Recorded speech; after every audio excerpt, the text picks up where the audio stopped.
Coucou la famille, bienvenue sur la chaîne, heureux de vous retrouver aujourd'hui pour une nouvelle vidéo. C'est le jour d'après, c'est forcément après une défaite comme celle que nous avons vécue hier face à Atlético. C'est toujours bien de revenir là-dessus. Donc pour ceux qui aiment le contenu, bien sûr, n'oubliez surtout pas de liker et de partager le contenu avec votre entourage. Et aussi la communauté grandit, donc je vous laisse libre à vous de vous abonner à la chaîne si vous aimez ce que je fais. Donc sur ce, revenons sur cette défaite du Real Madrid hier face à Atlético 4-1. Et comme je l'ai dit hier dans mon débrief un petit peu à chaud du match, je l'ai dit, nous avons pris un risque. Ancelotti a pris un risque, c'est-à-dire qu'il a aligné une compo assez risquée, c'est-à-dire qu'il a mis sur le banc des joueurs comme Aurélien Tchouameni ou Toni Kroos, comme par exemple, juste pour ne nommer que eux. On peut dire que ça a été un risque. C'est-à-dire que on avait eu dans ce match un Valverde un petit peu plus sur la réserve, qui ne se projetait pas vraiment beaucoup. Un Modric un petit peu, on va dire, un petit peu amoindri, qui subissait énormément le pressing du milieu de terrain afin de pouvoir lancer les ballons. Et les relances n'étaient pas si faciles, sachant que les joueurs de l'Atlético, ils font des prises à deux. Et se sortir de ce pressing, c'est très compliqué, de cette pression. Donc, on a eu une compo assez risquée de la part d'Ancelotti. Donc, je pense qu'on peut se dire qu'on a payé, au fait, ce niveau, cette composition. Mais aussi, j'aimerais revenir sur une chose. On va entamer les deux calendriers. On va pas se mentir. Quand on regarde le calendrier du Real Madrid et le calendrier de l'Atlético, c'est deux calendriers complètement différents. Déjà, on a l'Atlético qui a joué le Real Madrid la semaine dernière et ils ont eu une semaine pour se préparer. Ils sont rentrés en Espagne, ils sont préparés et en plus, ils jouaient à la maison. Et quand on regarde celui du Real, par exemple, on a un Real Madrid qui a joué non seulement l'Atlético, qui ensuite a enchaîné une finale face au Barça, et ensuite sont rentrés en Espagne et sont allés directement à Madrid pour aller jouer chez l'Atlético. C'est-à-dire que c'est même pas un match à la maison. Donc, est-ce que on peut se dire que cette performance est liée à l'enchaînement aussi de matchs.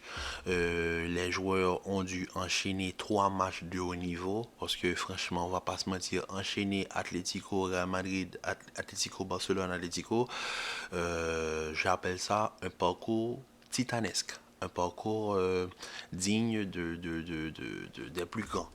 Et franchement, se dire que on sort quand même de ce parcours avec une semi-finale remportée, un trophée remporté, premier trophée de la saison, et ensuite on est toujours en course en Liga, c'est-à-dire que ces performances, la défaite ne nous a pas coûté la Liga qui est pour moi le championnat primaire du championnat de l'Espagne, c'est de la coupe, sortir de la coupe, est-ce qu'on peut prendre ça je peux dire ça, comme une fatalité? Non. Tout dépend de ta saison. Par exemple, un club comme le Real Madrid qui est invaincu à part contre l'Atlético en Liga, qui est premier, qui est en guerre avec Girona pour la première place. Ensuite, en Ligue des Champions, toujours invaincu, favori numéro un ou 2 pour la Ligue des Champions, bien sûr, avec Manchester City. Est-ce que on peut se dire que le travail a été fait de la part de nos joueurs? Le travail a été fait de la part de nos joueurs et je tiens surtout à remercier cette équipe, fraîchement, ils ont tout donné sur ces trois matchs. Et quand même, on peut se dire, on fait de 2 à 90 minutes. C'est-à-dire que si c'était un match où il n'y avait pas prolongation, on fait quand même deux victoires et un match nul. Donc, est-ce qu'on quand même on peut se féliciter de ça? On peut féliciter nos joueurs de ça. La performance a été accomplie. On a vu clairement que en prolongation, tu avais un Atlético qui avait beaucoup plus de feu dans les jambes. On a vu la course de Griezmann pour son troisième but. Même Vinicius n'arrive pas à le rattraper. Si Vinicius n'arrive pas à rattraper quelqu'un de vitesse, c'est-à-dire que tu sais déjà que la personne est voilà, physiquement plus fraîche que Vinicius. Et la fatigue est là, ce sont des êtres humains et on a pu le voir, la fatigue était là, les joueurs n'arrivaient plus à répondre en deuxième période de prolongation. En plus de ça, si ensuite tu cours après le score, que tu as ton défenseur central qui est Rudiger qui monte et ensuite tu te retrouves à prendre des contre-attaques, des 3 contre un. est-ce qu'on peut vraiment blâmer l'équipe? Moi, je préfère remercier ce groupe. Vraiment remercier ce groupe pour les 15 derniers jours qu'ils nous ont offerts, mais aussi pour la saison qu'ils sont en train de nous offrir. Je sais que j'aurais dû revenir un petit peu plus en détail sur le classe, sur ce derby, mais on va pas se mentir. Après le, quand tu regardes, parce que je me suis refait le match, je me suis dit, il n'y a pas vraiment grand-chose à dire en fait. On paie le fait de... C'est une accumulation de matchs, déjà de un. De deux, l'adversité à laquelle on l'a fait face c'est pas n'importe qui peut en faire, qui peut faire autant. Euh, Quand on regarde de l'autre côté, par exemple, l'Atlético qui a joué que le Real sur les 15 derniers jours et le Real qui a joué l'Atlético deux fois plus Barcelone, on peut se dire quand même, en plus de ça, le Real était en déplacement en Arabie Saoudite, ils sont restés là-bas, ils ont joué une finale, ils sont rentrés en Espagne pour jouer la Coupe du Roi, et ensuite ils vont enchaîner dimanche face à Almeria. On va pas se mentir, le parcours, ça n'a pas été simple. Donc merci au groupe en général, mais moi j'aimerais juste prendre ce moment aussi pour remercier certains joueurs clés du Real Madrid qui nous ont vraiment offert du beau spectacle durant ces derniers jours. Je veux bien sûr parler du trio Rodrigo, Vinicius, Bellingham. Franchement, messieurs, on ne s'attendait pas à ça. Surtout de la part de Vinicius qui met un triplé en finale face à Barcelone dans un classico maîtrisé de la part du Real Madrid.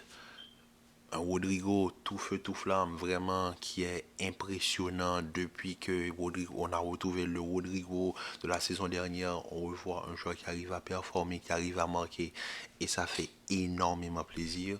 Jude Bellingham, l'importance qu'il a dans la construction, la passe qu'il fait pour Vinicius est exceptionnelle. On l'a vu aussi hier dans le match. Malgré ça, malgré que le joueur est vraiment à bout, on voit qu'il donne tout sur le terrain. Et vraiment, Jude Bellingham, il me rappelle énormément mon joueur préféré, pour moi, le meilleur joueur qui a jamais touché un ballon de football, Zinedine Zidane. Franchement, je dis pas que Jude Bellingham c'est le nouveau Zidane, c'est parce que je veux dire, c'est-à-dire Zidane c'est là, Bellingham c'est là. Mais vraiment, ce que je veux dire par là, c'est dans cette toucher de balle, la manière de porter le ballon, de faire le geste simple pour sortir du marquage, pour sortir du pressing. Franchement, Jude Bellingham est en train de me donner énormément de plaisir. Et franchement, je retrouve un petit peu de Zinedine Zidane et ça fait énormément plaisir, sachant que Zidane c'est son idole. Aussi remercier notre soldat qui a su vraiment faire preuve de bravo lors de ces derniers matchs, Ocelou. Ocelou que j'ai énormément défendu sur ma chaîne. Les gens qui, voilà, ceux qui savent, ils savent, j'ai énormément défendu Ocelou parce que je sais que Ocelou, il peut. C'est peut-être pas l'attaquant modèle, c'est peut-être pas le buteur attitré, c'est peut-être pas le meilleur numéro 9 du monde, mais Ocelou, franchement, quand on a eu besoin de lui, il a toujours répondu présent. Si il me rentre lors du dernier derby, il nous offre un superbe but de la tête. Encore une fois, hier, c'est lui qui rentre, qui met une superbe tête pour égaliser. Vraiment, superbe tête, vraiment un but de Renard de surface. Son positionnement, la tête, la manière dont il reprend le centre de Bellingham, même si pour moi, c'était pas vraiment un centre, c'est une frappe ratée de Bellingham, mais qui se transforme en passe décisive, bien sûr. Ensuite, que dire de Tchouaméni, Kamavinga, Ferland Mendy? Franchement, ces joueurs-là ont été exceptionnels durant les derniers jours. Et Rudiger qui, pour moi, s'est affirmé comme étant le meilleur défenseur du monde et que personne ne vienne nous dire le contraire. Littéralement, tout le monde est en train de faire le débat. Rudiger est le meilleur défenseur du monde actuellement. Il n'y a aucun défenseur, je pense, qui peut lui passer devant dans la hiérarchie. On pourrait dire peut-être un Virgil van Dijk, peut-être, mais même là, pour moi, Rudiger est au-dessus par rapport au marquage individuel, à ce qu'il apporte, la manière dont il arrive à éteindre les individualités de l'équipe adverse. Franchement, c'est très fort. Et aussi, on va finir cette vidéo, bien sûr, par saluer l'architecte, celui qui a fini par créer ce système qui nous a offert cette belle victoire, Don Carlo Ancelotti, qui est pour moi l'un des plus grands entraîneurs que le football ait connu. Donc, franchement, Carlo Ancelotti, merci beaucoup. Et on attend encore plus de la saison. La saison est encore longue. C'est un marathon. On a même entamé la deuxième partie de la Ligue des Champions.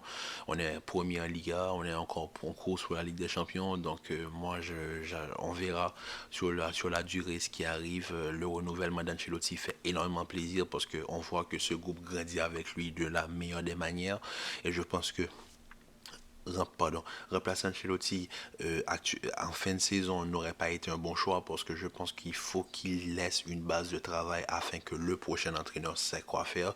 Ce groupe évolue de la meilleure des manières, donc je pense qu'Ancelotti c'est l'homme de la situation pour le Real Madrid. Donc Don Carlo, merci pour les derniers jours et on ne t'en veut pas hier, franchement je sais que à chaud, on peut avoir une réaction, on peut un petit peu s'emporter, se dire pourquoi tu n'alignes pas X, Y ou Z.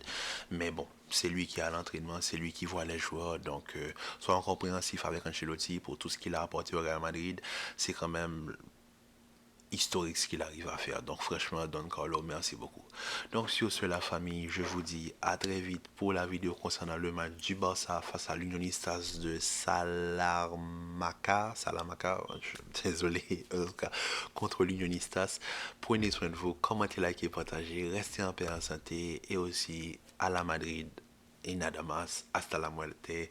Je vous dis à très vite pour une nouvelle vidéo. Prenez soin de vous. Peace.